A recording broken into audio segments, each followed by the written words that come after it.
Steve Thompson here with me, and what you've been up to these days? Oh, doing a lot of stuff. I became president of Alexis Records.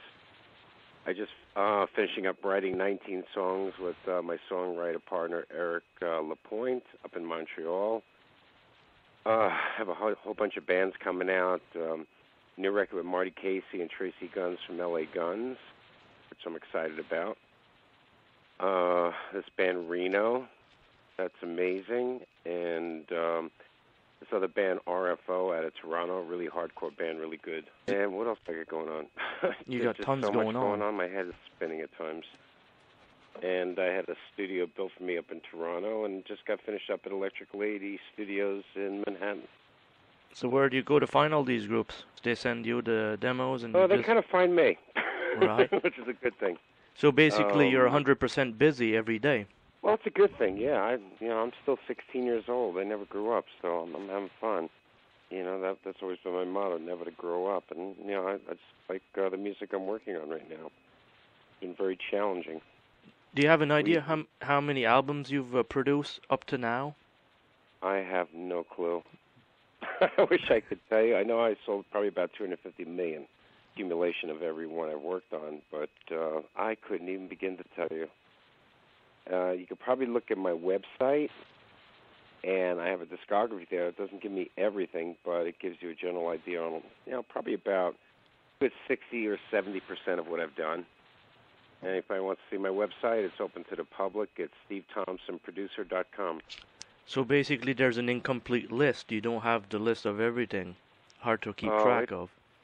It's tough, I try to figure out. I know I'm missing things here and there, and I know the new stuff needs to be updated. I've been so busy in the studio. I have a new web guy that's out of New York, and he put my website together. The only thing is I have to give him the information to add things on. And it's quite interesting. These people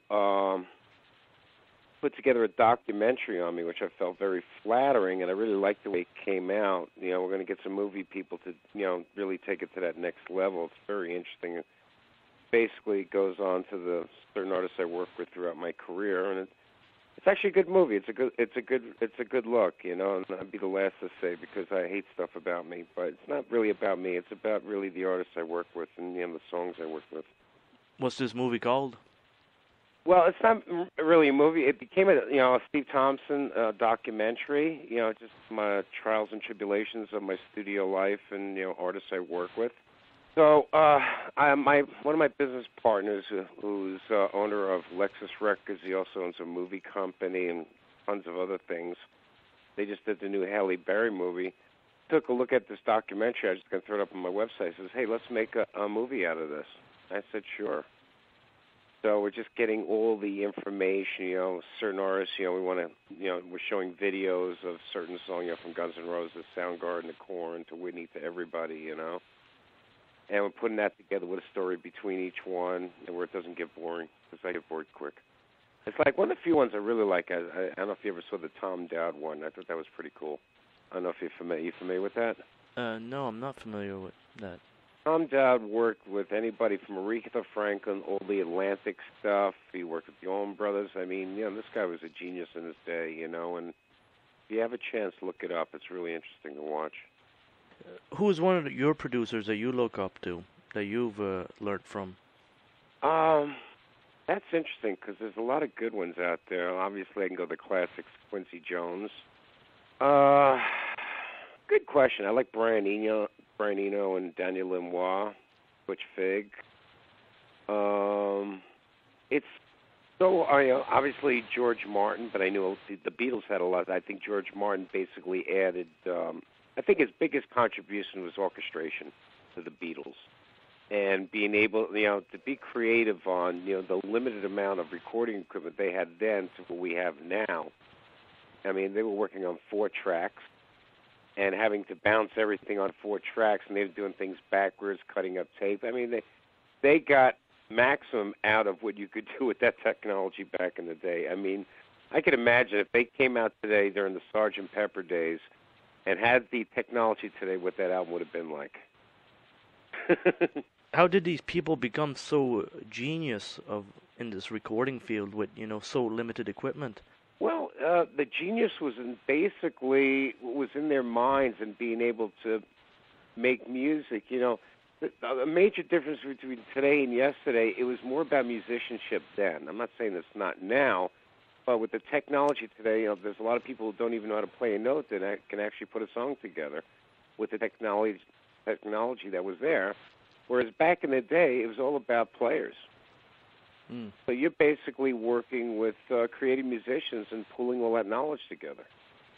And for microphones, let's say, like back in the old days, you got the classic microphones compared to now.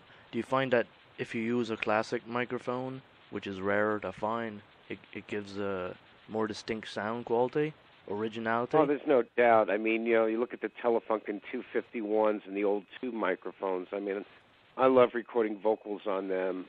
It's just so fat and warm, and it really brings a presence to a vocal, even with drums and everything like that. And obviously there's some good new mics today, but I tend to go for more the classic miking. Let's sound something like you did with Appetite for Destruction.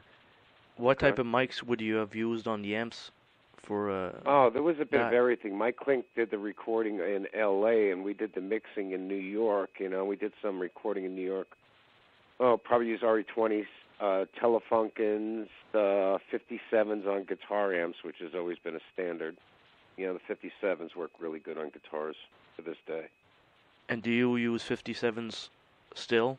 Oh, without a doubt, yeah. Besides anything else on the market, that 57 will stay around for you? Well, some people use a 57, then they add a 414 or 421, and they use double mics. But for me, my guitar sounds I usually like to layer.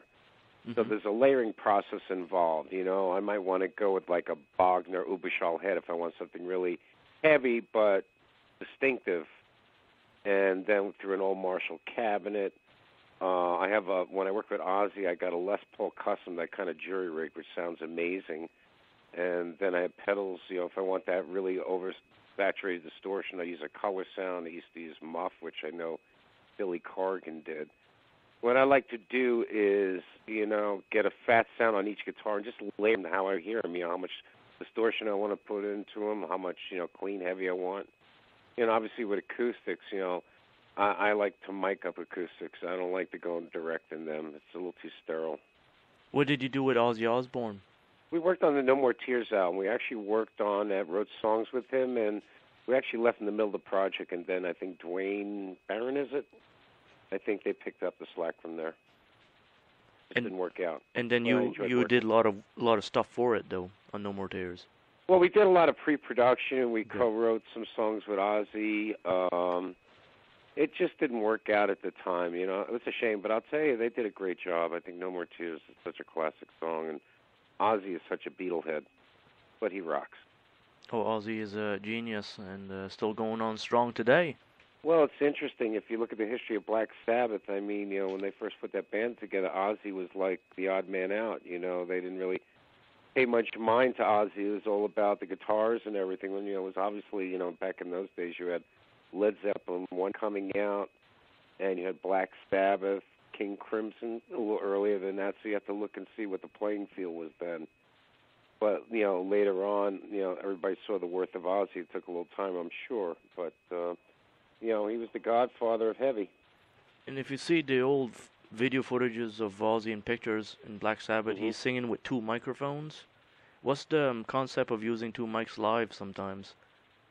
That is a good question, because you could probably get some phasing problems. The only thing I could think is if one broke in the middle of a performance, you got the other one as a backup. But that's actually a good question. I don't know if they hooked one mic up as an effect mic, but it wouldn't seem right if he had them 2 together. So, it's really hard to say. I'd have to find out about that one.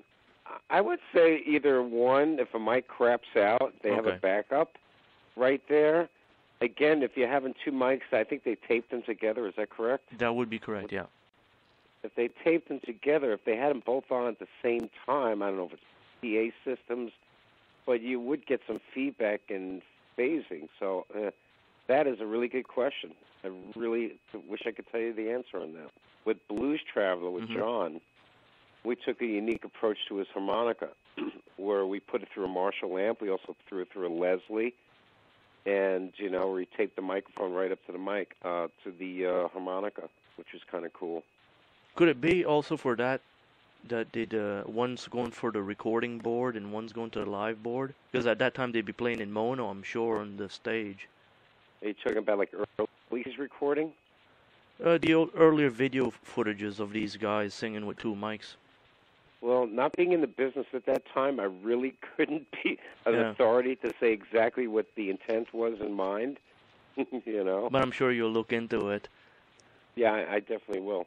There's no doubt. That's cool. And I've seen that you worked with Metallica and Justice for All album, and I've seen pictures of you with Metallica. How much work did you put into that album as mixing? That's a lot of work. We actually mixed it up in Bearsville, New York, while they were on the Monsters of Rock tour. So Lars and James would fly in on a helicopter to the property, and they would come in and just go through everything with us. There's a lot of mixing involved, and that's one project I'm a little disappointed on because, I wasn't really able to be as creative as I wanted to. They had a distinct way of how they wanted it sounding, and the interesting part is Metallica just got elected to the Hall of Fame, and they flew me in to Cleveland, Ohio, to be there, which was awesome. Mm-hmm. And there was a story, and this is a true story. When I was mixing the record, Mike Barbiero, my partner at the time, Lars would come in, and he'd have a distinctive way, exactly how he wanted his drums to sound. So he would give Mike, I said, I'll tell you what, Mike, why don't you work with Lars and get the drum sound he's looking for? So let them go.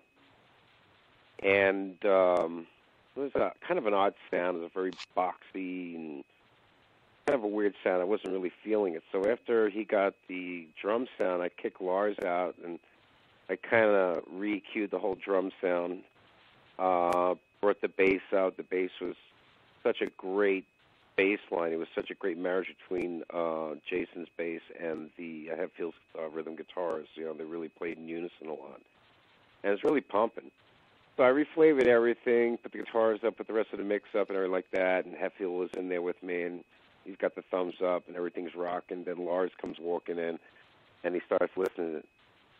And he goes, "Stop." I said, "What's the matter?" I said, "What happened to my drum sound?" And I think I said something to the fact, you were serious? So after all that, he says, "Give back my old drum sound." So I got the old drum sound. He says, "Okay, you see the bass?" I said, "Yeah." I said, "I want you to drop it down a level where you barely audibly can hear it." Wow. And I thought it was a joke. So I did it. He said, "All right, now take it from there and drop it down 3 dB. And I looked back and at Hetfield like, give me some support here. I thought he was out of his mind. So Hetfield shook his hands, and I wasn't feeling that, and I was a little disappointed. So that night I remember calling my manager up, and then my manager called up Cliff Bernstein and Peter Mensch. And I said basically the fact is I really love these guys. I think they are awesome. They are the perfect band at this time, but I'm not seeing the same vision that Lars is seeing on this. And so I was going to step aside and let somebody else do it because it just was bleeding my heart to hear because I thought they were all great songs. And sonically, I thought it would have been amazing. I know there's a lot of people who still like that sound today. I still feel like it could have been so much better. So they kind of talked me into staying on it, so I did everything reluctantly. And it was interesting. I remember when I saw Lars at the Rock and Roll Hall of Fame, he comes up to me and goes, "Hey, Steve, there was bass on this record, wasn't there?" Yeah. So, I would love to get the multi-tracks of that, which I doubt that they're probably even in shape because Lars did a lot of edits on the big multi-tracks where there's an edit every second. So with all that tape editing, it probably all shredded by this point. But I would love to have mixed that the way I heard it. It would have sounded like a cross between the Black Album and Master Puppets. It would have sounded huge. But Days of May, it's still selling, so hey, it is what it is. How many tracks was that album recorded with? At least 48 tracks. 48 tracks, so like everything doubled, like the drums? Each drum track doubled? Well, no, obviously with drums you have single miking. Sometimes you have double miking on kicks, and you could have two snare mics, 2 kick mics. You know, you have rhythm guitars, lead guitars, you know, vocals. There's a lot of vocal tracks. You know, they add up. All right. You're talking minimum probably 16 or 20 tracks of drums, I would assume. Wow. So basically every cymbal, everything is mic'd. Oh, yeah. You know, when you're in recording, I mean, I'd love to see the day where they just take 2 stereo room mics and that's it. But no. You know, today's recording, when you're doing live drums, for the most part, you're miking up each drum. Like I said, a lot of times, like on a kick drum, you can do an inside mic and then an outside mic. And a snare drum, you could do a top mic and a bottom mic. And then you have certain cymbals and then overhead mics. And, you know, sometimes if you want to mic a top of a tom and a bottom of a tom, so they add up. And then you have 2 stereo room mics. What do you think of the equipment nowadays, like the Boss equipment that they're releasing? Well, I love Pro Tools. Okay. You know, and I know a lot of people use Reason, you know, Virus is a line like that, and I'm a big fan. I mean, I never want to go back to tape again, to tell you the truth. But I think with using vintage outboard gear and recording, and again, my studio is an SSL 4000. I know a lot of people today, you know, work in the box, and I'm afforded to write where I don't have to, but on certain things I do stuff in the box. You know, especially like with dance music. But with rock music, it's really hard to get what you want because I know that a lot of people today use way too much compression, which I'm not a fan of. Personally, I think they don't know how to mix. Mm-hmm. You know, where you use so much compression. You know, my productions have a tendency to be very dynamic, so you really kind of need a hands-on approach. I mix my own stuff. I love working on a console, and you just get to play the instruments. You know, it's just a different philosophy. You know, I like making records that sound great forever. Before the automatic faders, how did you mix stuff in the 80s? Because you only have like two with that hands. type of instruction, there was no computer on that at all. That was done on a Neve 8068, no automation whatsoever. It was just all manual mixing. And if you got something wrong, you cut tape. Okay. You know, which I kind of like. A lot of times what I would do is I would group up certain instruments. Like I'd get a good drum balance and put them on a drum group, bass group, guitar group, everything like that. So I didn't have to work with, you know, 40 faders. You know, I could work with 8 and plus, you know, because there's usually 8 groups on a console. Another question I got for you. You worked, I seen, with Yngwie Malmsteen on the Odyssey album. Mm-hmm. This is like 87. Is that the one with Joe Lynn singing? Joe Lynn Turner singing, yeah. Yeah, that was, Yngwie's very interesting. How was that to work with Joe Lynn Turner and Yngwie Malmsteen in that studio? It was a journey. You know, I'm sure all the stories out there, Yngwie, you know, he's we had our friction, but, you know, I respected him. I remember one time telling him, I think he wanted to smack me up there. I said, Yngwie, when are you going to stop playing scales? Play with soul. Really? Yeah.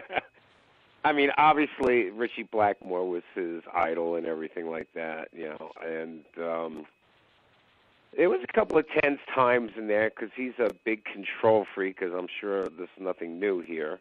Mm-hmm. And Joe was a friend of mine, but we got through it. I remember, I think I was working at Alice Cooper, too, at the time, and we were both in the studio at the same time. But I did love his guitar. I love those guitars he has. How many guitar tracks did he usually do? Like quite a few, or just one? You know, it's been so long ago, I couldn't give you an exact number. But there's definitely quite a few, especially when he did soloing and everything like that, and, you know, doubling up, and sometimes he'd have 2 or 3 tracks going at the same time, you know, back and forth. Your career's so big in music, and, you know, you produced Tesla, you know, Anthrax, their biggest albums of all time for Anthrax. You know, This was the time. Yeah, that was a good record. And then I really love when we did Bring On the Noise with Public Enemy. That was cool. Yeah, these are great albums. And did you work at all with, you know, writing a lot of these songs too with these artists? With Anthrax, no. No, we basically produced and mixed, you know, with Anthrax.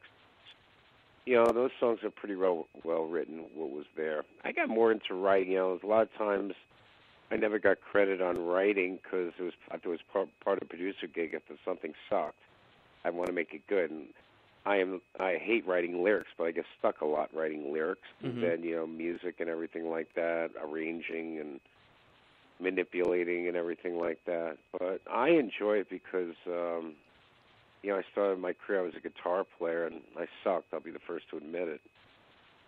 So basically taking what's in my head and applying it to the hands, you know. Where am I calling you from today? Well, I'm in Massachusetts now. Okay. Where are you from? Nova Scotia. Ah, Nova Scotia. How's the weather there? It's snowing right now. We got Yeah, it's snowing here too. I'm part Okay. Norwegian and part Italian. So is it snowing lots? I want warm weather. I would love to be in the Caribbean right now. Yeah, I'm flying up to Toronto on Monday. I'm going to be up there for about a month. You know, my studio's up there in Peterborough, which is on Pigeon Lake, and it's probably about 2.5 or 3 hours from Toronto Airport, so it's out pretty far. Well, yeah, I worked with Soundgarden on the Loud and Love album. I'm trying to think, it was probably late 80s, early 90s, which I just loved them. And I remember when I started working with Ozzy, Chris Cornell found out about it. He says, "Hey, Steve, do me a favor," because, you know, Chris was an Ozzy freak fan, you know. He said, "I wrote these couple of songs. Can you, like, give them to Ozzy? You know, I think they'd be really good for him." I said, "Sure, I listened to them. I thought they were great songs." So I'm writing with Ozzy. We're up in Bearsville, New York, writing. And I passed on these songs. And I thought they're great. I said, "Ozzy, check out these songs from Chris, man. They're awesome." So he listened to them. Ozzy goes, "Hey, I did those songs a long time ago. I don't need to go back there." And I totally disagreed. I thought they were great. Uh-huh. So Chris was kind of bummed at that, but I thought Ozzy should have recorded them. I thought they were really cool. I think Soundgarden's getting back together again. Yeah. I can't believe Chris worked Timberlake. I don't know what that was about. Was it Ozzy that really said no, or was it somebody else that kind of hinted him to not take them? No, it was Ozzy. You know, it was just one-on-one with Ozzy. Nobody else. He just wasn't feeling him at the time. Okay. You know, I wish he would have recorded him, but, you know, hey, at the end of the day, it's Ozzy's record. You know, he's going to do what he wants to do. Do you still have connections with Ozzy Osbourne today? Oh, I haven't talked to Ozzy forever. No. If I see him, I'd love to say hello, because I totally respect him. He's a lot of fun to be around. He's a prankster, too. I remember, we picked him up from the airport and started smelling this foul smell. We found out later he was dropping stink bombs in the car. And I says, "Ozzy, what the hell is that smell?" He goes, "Well, ever since I got off the plane, I had problems with my ass."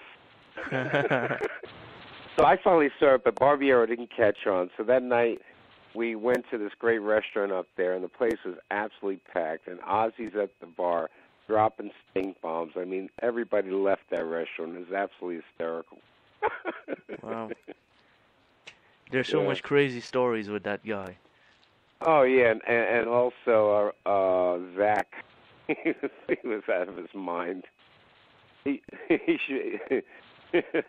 is a typical redneck, man. Zach's crazy. I loved him. I remember we were in a bar one night, you know, after recording, in this Tinker Street Cafe in Woodstock, and it was kind of a hippie bar. And, you know, Zach's, you know, gun-ho type of guy, and I remember this was poetry night we happened to land on, so wasn't that interesting?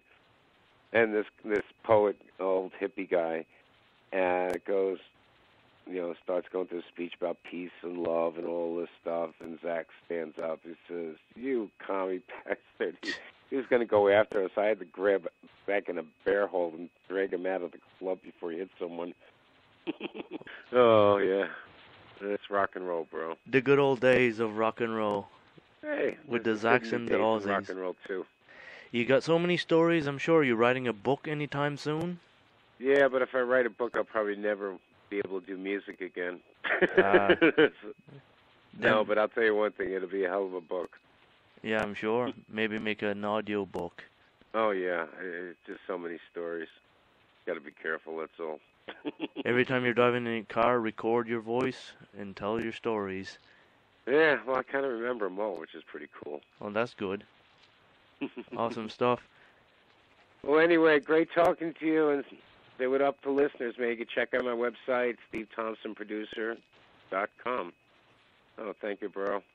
Well, listen, have a great one, okay? Okay, you too, and thank you very much for this interview. Hey, my head's up to all the people in Nova Scotia, man. Rock on.